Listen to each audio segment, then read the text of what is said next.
¿Qué se necesita para destruir una boda de ensueño y un imperio multimillonario? A veces, solo 30 segundos de metraje de una cámara de seguridad.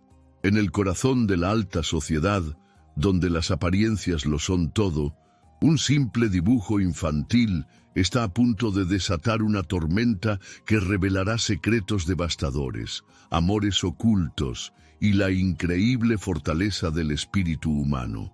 Prepárense para una historia donde la verdad se esconde a plena vista. Si te gusta este tipo de contenido, no te olvides de suscribirte a nuestro canal Cuentos que Enamoran. Publicamos videos todos los días. Dale like al video si te gusta esta historia y déjanos en los comentarios de dónde eres y a qué hora nos escuchas. Barcelona, barrio de Sarrià-Sant Gervasi. Aquella noche de noviembre lo alteró todo. Alejandro Ferrer, CEO de un conglomerado multinacional de 500 millones de euros, estaba a punto de casarse con Isabella Lombardi, la influencer más cotizada de España con 2 millones de seguidores. La boda de 300.000 euros estaba organizada hasta el último detalle, pero 30 segundos de un video de las cámaras de seguridad lo arruinaron todo. A través de la pantalla de su móvil, Alejandro vio a Isabella destrozar con furia salvaje el dibujo que su hija Olivia, de 6 años, había hecho para Elena, la niñera que la había criado tras la muerte de su madre. No era solo papel lo que se rompía, era la inocencia de una niña siendo destruida trozo a trozo. Los gritos de Olivia, mientras los fragmentos coloridos terminaban en el triturador, resonaban aún en los oídos de Alejandro. «Esa criada no merece nada de ti», había gritado Isabella.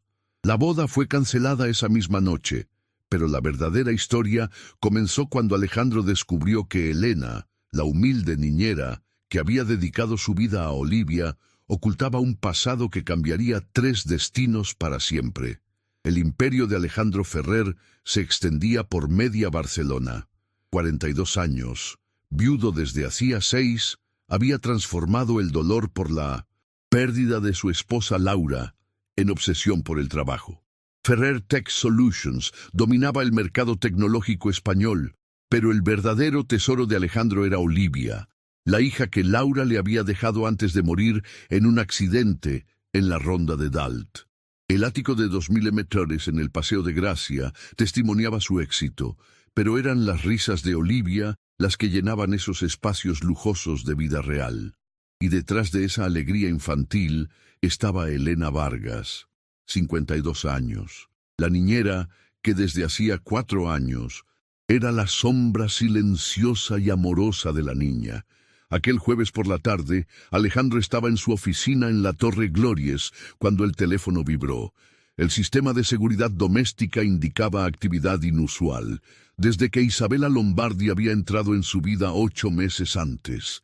Alejandro había adoptado la costumbre de revisar las cámaras, no por desconfianza, sino para ver a Olivia durante el día. La pantalla del móvil le mostró una escena que le heló la sangre. En el salón principal, Olivia lloraba desesperadamente, mientras Isabella, impecable en su traje de Balenciaga de 5.000 euros, sostenía en sus manos los restos de un dibujo colorido. La mujer rasgaba metódicamente cada pedazo con una frialdad que Alejandro nunca le había visto. El audio de las cámaras capturó cada palabra cruel. Isabella gritaba que Elena era solo una sirvienta, que no merecía el cariño de Olivia, que pronto sería despedida. La niña suplicaba, explicaba que era un regalo de cumpleaños hecho con el corazón, pero Isabella arrojó todo al triturador de la cocina, activándolo mientras Olivia gritaba como si le estuvieran arrancando el alma. Elena entró en ese momento atraída por los gritos. La escena que siguió fue aún más reveladora. La niñera se arrodilló junto a Olivia, ignorando completamente los insultos de Isabella, y abrazó a la niña, susurrando palabras de consuelo. No reaccionó cuando Isabella la llamó muerta de hambre. No respondió cuando le prometió que la despediría en cuanto se casara. Elena solo pensaba en consolar a Olivia. Alejandro cerró la videollamada con los inversores de Valencia sin siquiera despedirse. En 5 minutos estaba en el coche conduciendo hacia casa con una furia fría que no sentía desde hacía años. Durante el trayecto repasó los 8 meses con Isabela. La había conocido en una gala benéfica en el Gran Casino de Barcelona. Había quedado fascinado por su belleza y su aparente afecto por Olivia. Ahora comprendía que todo había sido una actuación. El ascensor privado se abrió en el ático. La escena que lo recibió era surrealista en su aparente normalidad. Isabela navegaba por Instagram en el sofá como si nada hubiera pasado. Olivia estaba encerrada en su habitación y Elena estaba inclinada sobre el fregadero de la cocina intentando desesperadamente recuperar algún fragmento del dibujo del triturador. La conversación que siguió fue breve y definitiva. Alejandro no alzó nunca la voz, pero cada palabra cortaba como una navaja. La boda estaba cancelada. Isabela debía abandonar el ático inmediatamente. Las amenazas de la mujer, sus gritos histéricos sobre la reputación arruinada, sobre los 2 millones de seguidores que sabrían todo, no afectaron a Alejandro. Tenía una sola respuesta: el vídeo de las cámaras. Isabela palideció. Sabía que ese vídeo la destruiría en las redes sociales. Recogió sus cosas y se fue lanzando una última maldición sobre la familia de locos que prefería a una sirvienta antes que a una verdadera señora. Cuando el ascensor se cerró, Alejandro corrió hacia Olivia. La encontró acurrucada en la cama, aún sacudida por los sollozos. La conversación que siguió fue simple y profunda. Olivia confesó que quería a Elena como a una madre, que Isabela siempre la había asustado, que había hecho ese dibujo porque Elena era la única persona, además de papá, que la hacía sentir segura después de la muerte de mamá. Alejandro miró a su hija y vio lo que había ignorado durante meses. El amor que buscaba para Olivia siempre había estado allí, en la mujer silenciosa que cada mañana preparaba tortitas con forma de corazón, que conocía cada miedo y cada sueño de la niña, que había dedicado 4 años de su vida a una hija que no era suya. La mañana siguiente trajo revelaciones que cambiarían todo. Alejandro había pasado la noche reflexionando, observando con ojos nuevos 4 años de recuerdos. Elena siempre había estado allí en la sombra, nunca invasiva, pero siempre presente. Era ella quien consolaba a Olivia después de las pesadillas, quien la ayudaba con los deberes, quien conocía el nombre de cada muñeca y la historia de cada peluche. Convocó a Elena en su despacho después de llevar a Olivia al colegio.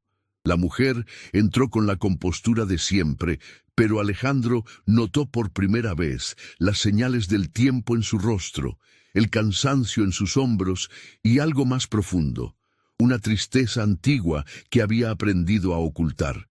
La conversación que siguió desveló una historia que Alejandro nunca habría esperado. Elena siempre había sido niñera. Un tiempo atrás había sido la profesora Elena Vargas, catedrática de Historia del Arte en la Universidad de Barcelona. Había tenido una hija, Clara, muerta de leucemia 8 años antes, con solo 24 años. La enfermedad de Clara había devorado todo: los ahorros para tratamientos experimentales en Estados Unidos, la carrera abandonada para cuidar a su hija, el matrimonio destruido cuando el marido no pudo soportar el dolor. Ricardo Montes la había abandonado justo cuando los médicos habían dado a Clara 6 meses de vida, acusándola de estar obsesionada y de desperdiciar su existencia por una causa perdida. Elena había vendido todo: la casa en Sant Cugat del Vallès, las joyas, incluso los libros valiosos de su colección, para pagar un último intento en una clínica suiza. No sirvió. Clara murió en sus brazos y con ella murió también una parte de Elena.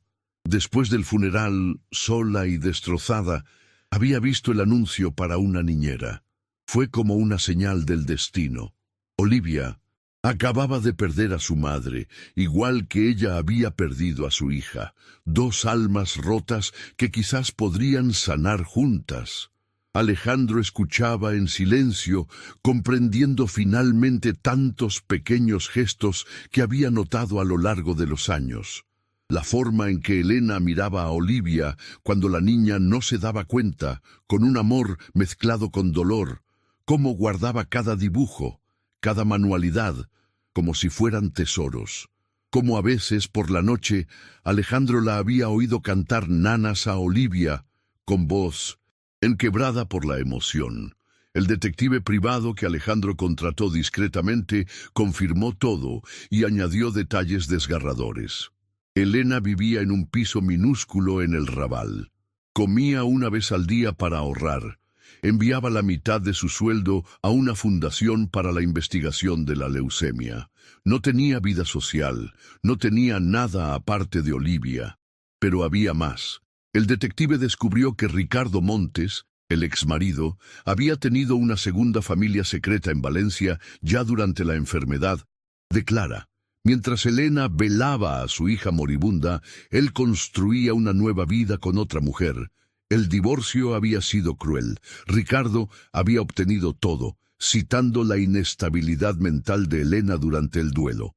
Alejandro empezó a observar a Elena con ojos completamente nuevos. Ya no era solo la niñera eficiente y silenciosa, era una mujer que había conocido el dolor más profundo y había elegido transformar ese dolor en amor por otra niña. Era fuerza oculta bajo aparente fragilidad, dignidad, en medio de la humillación diaria de ser solo la empleada doméstica. Una tarde, mientras Elena ayudaba a Olivia con un proyecto escolar sobre la familia, Alejandro las observó desde la puerta. Olivia había dibujado un árbol genealógico y con la naturalidad de los niños había puesto a Elena junto a papá y mamá. Elena había corregido delicadamente, explicando que ella era una amiga especial, pero Olivia había insistido en que en su corazón Elena era familia. Fue en ese momento cuando Alejandro comprendió. Había buscado una madre para Olivia en los lugares equivocados, entre las mujeres de la alta sociedad barcelonesa, entre las modelos y las influencers. La madre que Olivia había elegido siempre había estado allí, sin pretensiones, sin glamour, solo con amor infinito e incondicional. El torbellino mediático tras la ruptura con Isabela fue inmediato y despiadado. Los tabloides se desataron mientras Isabela alimentaba el fuego con posts crípticos en Instagram, pintándose como víctima. Pero en el ático del Paseo de Gracia, lejos del escándalo, estaban haciendo algo profundo. El enfrentamiento con Isabela y su padre, el abogado Lombardi, duró 5 minutos. Querían 2 millones por daños de imagen, pero el vídeo del dibujo destrozado puso fin a cualquier pretensión. Isabela se fue lanzando una maldición. Ninguna mujer respetable aceptaría jamás ser segunda después de una criada. Esa noche, Elena pidió hablar con Alejandro. Con Barcelona iluminada tras los ventanales, confesó haberse enamorado de él tiempo atrás, pero había enterrado ese sentimiento. Alejandro, tras un largo silencio, admitió que su corazón, muerto con Laura, había vuelto a latir por ella. Los días siguientes fueron una danza delicada de sentimientos no dichos. Olivia, con el instinto de los niños, lo comprendió todo. Una noche, tomó las manos de ambos y las unió. Ya está. Ahora somos una familia. Desde ese momento, ocultar la relación se volvió imposible. Los paparazzi los fotografiaron juntos y los noticiosos titulares explotaron. El millonario y la Cenicienta. Pero en el ático, protegidos por el amor de Olivia, Alejandro y Elena construían silenciosamente los cimientos de algo verdadero. Muchas gracias por escuchar hasta aquí. Si te gusta este tipo de contenido, no te olvides de suscribirte a nuestro canal Cuentos que Enamoran. Publicamos videos todos los días. Dale like al video si te gusta esta historia y déjanos en los comentarios de dónde eres y a qué hora nos escuchas. Ahora, continuamos con la historia. El escándalo mediático superó todas las previsiones. Elena se convirtió en el blanco preferido de los tabloides que escarbaron en su pasado con ferocidad. Fotos de ella como joven catedrática fueron comparadas despiadadamente con imágenes actuales. La historia de Clara fue distorsionada y usada para pintarla como una mujer desesperada, buscando una segunda oportunidad a costa de un viudo vulnerable. El artículo más devastador vino de la entrevista que Ricardo Montes concedió a Hola. El exmarido pintó a Elena como una mujer obsesiva que había dilapidado sus ahorros en tratamientos inútiles, que había perdido la cordura tras la muerte de su hija, que ahora se había agarrado a un millonario para rehacerse una vida. Las mentiras estaban entrelazadas con suficiente verdad para parecer creíbles. Olivia empezó a sufrir en el colegio. Los padres de los compañeros, alimentados por los cotilleos, instruían a sus hijos para que se mantuvieran alejados de la hija del millonario que se había liado con la criada. La niña volvía a casa llorando, preguntando por qué la gente era tan cruel con Elena, que era la persona más buena del mundo. Alejandro estaba furioso, listo para usar todo su poder para destruir a quien lastimara a su familia. Pero fue Elena quien lo detuvo, con la sabiduría de quien ya lo había perdido todo una vez. La venganza solo alimentaría el fuego.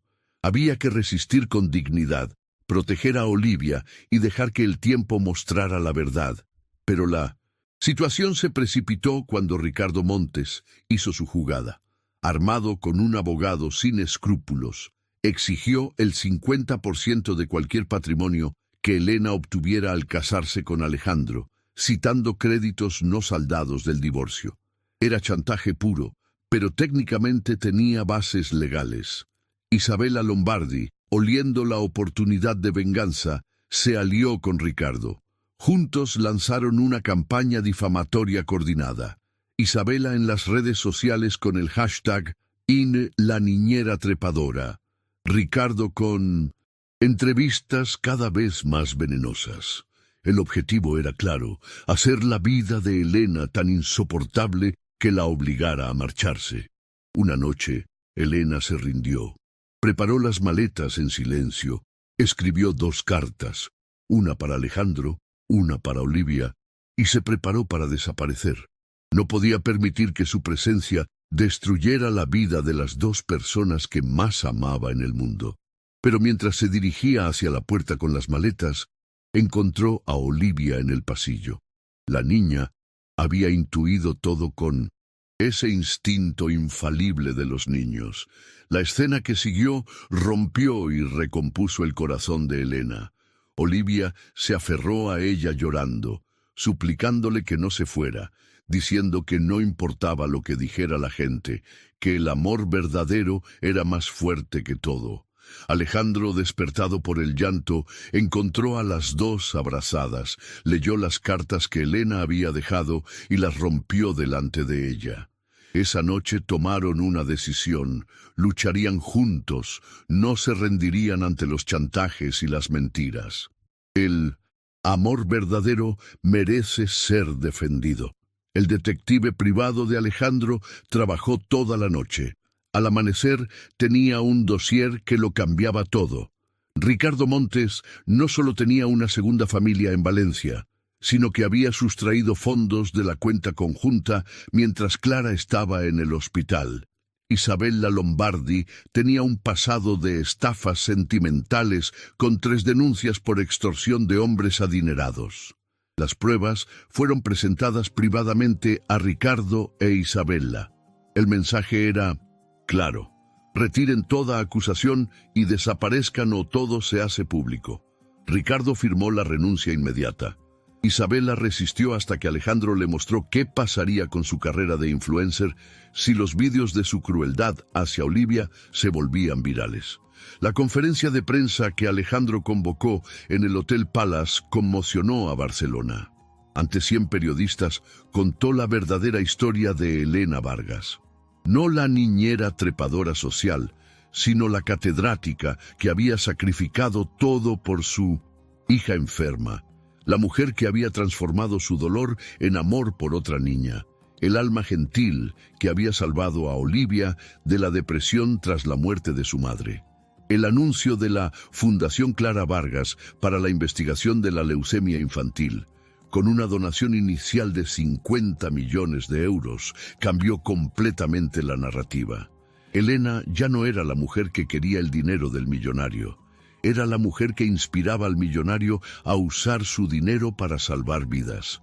Pero el momento que dio la vuelta al mundo fue cuando Alejandro se arrodilló ante las cámaras. La propuesta de matrimonio pública no era un gesto teatral, era una declaración de guerra contra la hipocresía de la sociedad. Alejandro Ferrer, uno de los hombres más poderosos de España, se arrodillaba ante una niñera declarando que el amor verdadero no conoce clases sociales. Elena estaba viendo desde la casa. Su respuesta, dada por teléfono en directo, conmovió a todos. Aceptaba, pero con condiciones precisas. Nada de boda ostentosa, nada de circo mediático. Quería volver a enseñar, no sería nunca un trofeo. Quería ser amada por lo que era, no transformada en lo que la sociedad esperaba. Los meses que siguieron fueron una batalla diaria. Los paparazzi asediaban la casa. Los cotilleos no cesaban. Olivia seguía sufriendo comentarios en el colegio. Pero algo estaba cambiando. Las primeras familias salvadas por la fundación empezaron a hablar. Estudiantes de Elena de su época universitaria escribieron cartas abiertas sobre la profesora extraordinaria que había cambiado sus vidas. Lentamente, la narrativa se invirtió. Elena ya no era la niñera que había seducido al millonario. Era la mujer que había inspirado al millonario a convertirse en mejor persona. Las fotos de ella consolando a Olivia, acompañándola al colegio bajo la lluvia, enseñándole a cocinar, contaban una historia de amor maternal que tocaba el corazón. El golpe de gracia a las malas lenguas vino de una fuente inesperada. La madre de Laura, abuela de Olivia, concedió una entrevista exclusiva. Declaró que su hija desde el cielo bendecía esta unión, que Elena era la madre que Laura habría elegido para Olivia, que el amor verdadero no sustituye, sino que multiplica, no borra el pasado, sino que construye el futuro. Con la bendición de la familia de Laura, los últimos muros cayeron. Incluso la alta sociedad barcelonesa, siempre lista para juzgar, tuvo que admitir que había algo extraordinariamente puro en esta historia de amor, nacida del dolor y crecida en el sacrificio. La fecha de la boda fue fijada, no en Barcelona, bajo los focos, sino en una pequeña iglesia del pueblo natal de Elena en Girona. Solo 30 invitados, la verdadera familia, los amigos sinceros, las personas que habían visto más allá de las apariencias. La boda se celebró una mañana de primavera que parecía pintada por Sorolla. La pequeña iglesia de Sant Feliu, en el pueblo gerundense donde Elena había crecido, estaba decorada solo con flores silvestres recogidas por Olivia esa misma mañana. Nada de fotógrafos, nada de redes sociales, solo amor puro.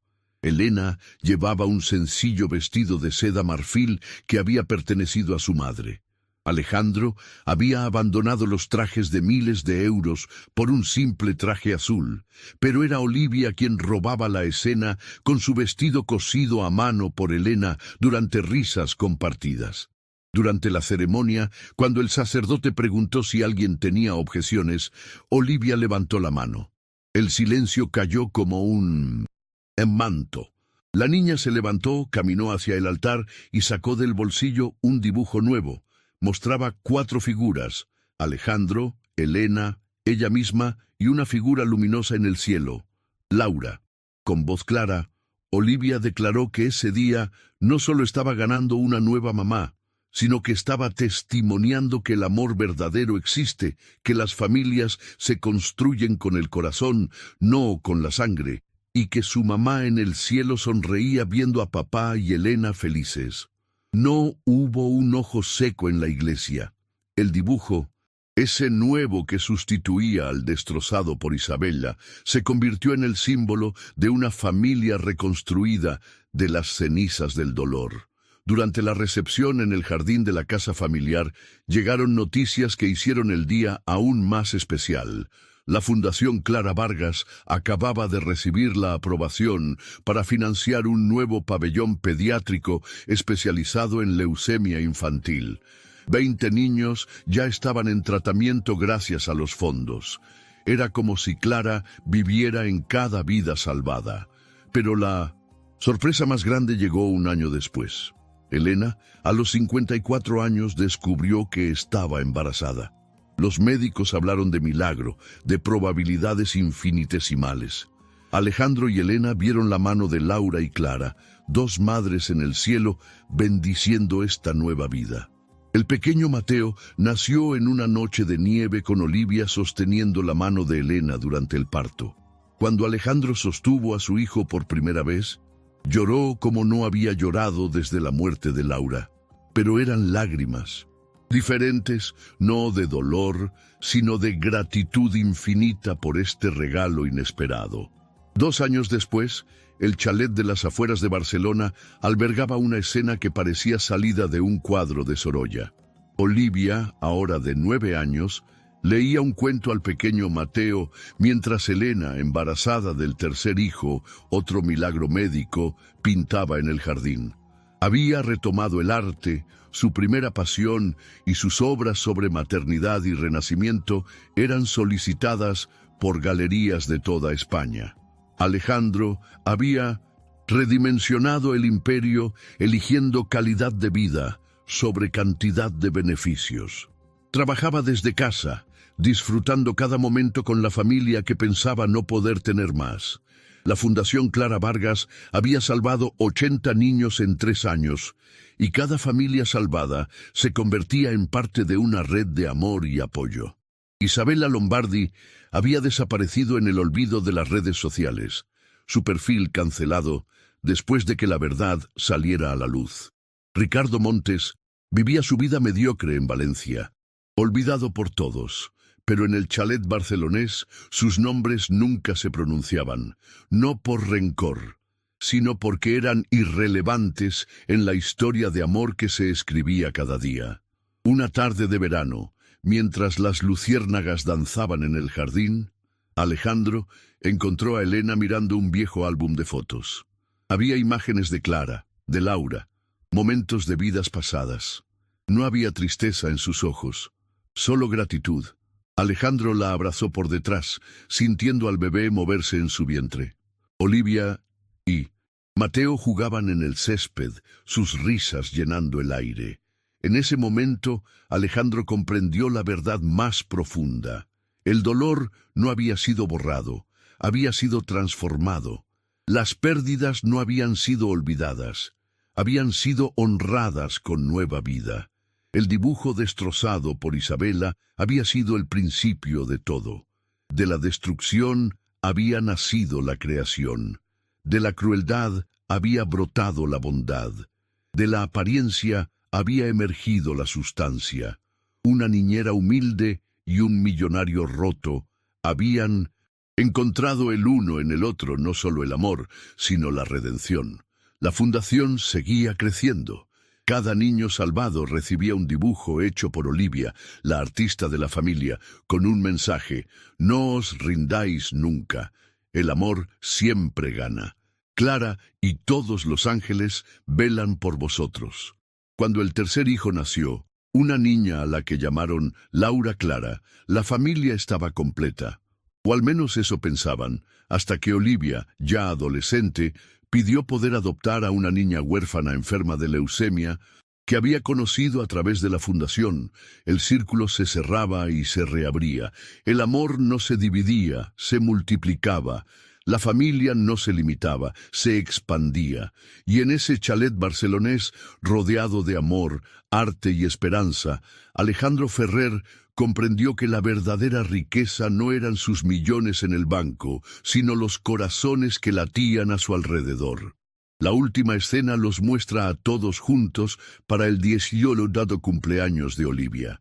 La joven, hermosa fusión del recuerdo de Laura y el amor de Duciento. Elena sostiene en brazos a la pequeña Julia, la niña que habían adoptado y que la quimioterapia estaba finalmente curando. Mateo y Laura Clara juegan con los perros adoptados del refugio. Elena y Alejandro, el cabello de ella ya completamente plateado, el de él grisáceo, se miran con el mismo amor del primer día, multiplicado por cada prueba superada en la pared del salón. Enmarcado como la obra de arte más preciosa, está el dibujo de Olivia, ese nuevo hecho el día de la boda. 4 figuras que se han convertido en 7 más 2 ángeles en el cielo, una familia imposible, hecha posible por el amor, porque al final el dibujo destrozado no había sido una tragedia, sino un milagro disfrazado. Había mostrado la verdadera naturaleza de Isabela, había revelado el corazón de oro de Elena, había permitido a Alejandro ver más allá de las apariencias. Ese momento de crueldad había generado toda una vida de bondad, y mientras el sol se ponía sobre la sierra catalana, tiñendo el cielo de los colores de los dibujos de Olivia niña, la familia Ferrer Vargas demostraba al mundo una verdad simple pero revolucionaria. El amor verdadero no tiene clase social, no tiene edad, no tiene convenciones. Solo tiene el coraje de quien elige amar más allá de todo obstáculo, de quien construye catedrales de afecto sobre las ruinas del dolor, de quien comprende que la verdadera nobleza no está en la sangre azul, sino en el corazón que late por los demás. El dibujo destrozado había sido recompuesto, no con pegamento, sino con amor, no igual que antes, sino infinitamente más hermoso, como la vida misma cuando encuentra el coraje de renacer. Muchas gracias por escuchar hasta aquí. Y si te gusta este tipo de contenido, no te olvides de suscribirte a nuestro canal Cuentos que Enamoran. Publicamos videos todos los días. Dale like al video si te gusta esta historia y déjanos en los comentarios de dónde eres y a qué hora nos escuchas.